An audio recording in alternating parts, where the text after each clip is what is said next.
There are two main types of sugar that are produced: cane sugar and beet sugar. Cane sugar represents about 70% of sugar production, whereas beet sugar represents 30%. This presentation will be about the story of cane sugar. Cane sugar is the second most produced commodity worldwide.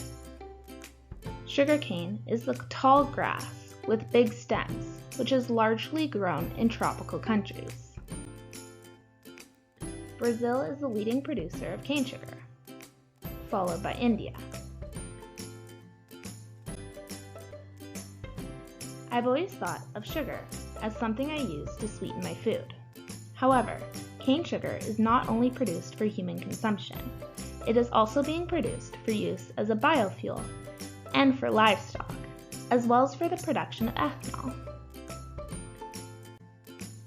The life cycle for the traditional methods of cane sugar production can be divided into three phases: the agricultural phase, the industrial phase, and the transportation phase.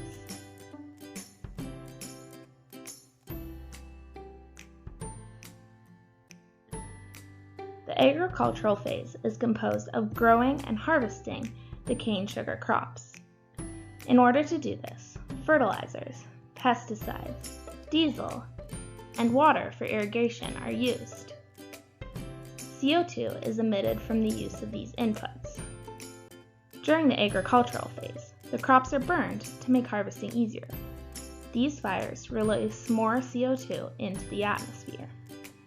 This phase of the cane sugar production also leads to soil loss and degradation, as well as excessive use of water for irrigation.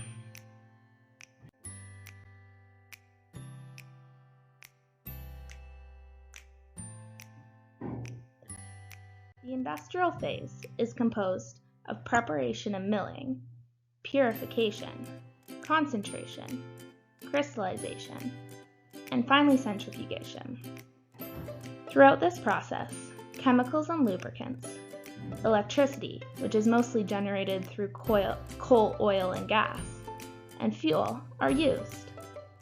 This process also creates byproducts, such as bagasse, which is the leftover stalks of sugarcane plant, which is usually burned and turned into ash. Filter cakes, which is the leftovers created once the sugar has been filtered. Wastewater, and molasses. Carbon emissions are created as a result of burning the bagasse. Additionally, carbon emissions are created through the use of electricity, as well as through the use of fuel.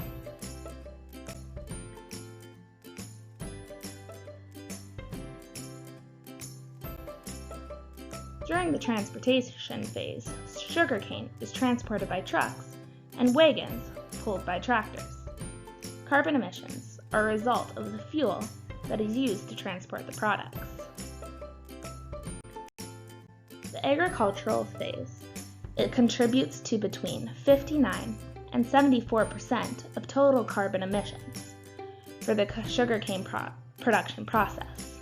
The industrial phase contributes to approximately 30% of total carbon emissions, and the transportation phase contributes to approximately 13% of total carbon emissions. In addition to having an effect on the environment, the production of cane sugar has an effect on human health and well-being. A controversial aspect of sugarcane growing is related to working conditions. Although legislation is working to change this, an extreme physical exertion is required for those engaged in manual harvesting. Not only is the sugarcane industry affecting the health and well-being of workers, but 38% of child respiratory cases could be attributed to current or chronic exposure to fires in areas where sugar crop burning is taking place. In these areas, the elderly and children experience an increase of over 380% in hospital admissions related to respiratory disease through the months of May and October, which are the months where sugarcane crop burning takes place. Although there are many issues associated with the production of cane sugar, Sugar is a product that is necessary for the human body. When comparing cane sugar with other sources of sugar, such as fruits and vegetables, and taking into account overall cost, environmental effects, rate of sugar production, and percentage of sucralose present, sugarcane is often the best choice. Another benefit is that multiple studies have shown that cane sugar industry has a positive socioeconomic impact. With that being said, there are ways to make the production of cane sugar more sustainable. Many of the byproducts of cane sugar industry can be put to use instead of going to waste. The wastewater, the ash, and the filter cakes created during the industrial phase can all be turned into fertilizer for use during the agricultural phase. The molasses created during the industrial phase can be used for human consumption or be distilled and turned into ethanol. And the bagasse created during the industrial phase can be used to create a renewable source of fuel and energy. This way, we can ensure that sugarcane plant is being used as much as possible before being turned into waste products. Environmental and human health impacts can be reduced by making changes to the agricultural phase of sugar production.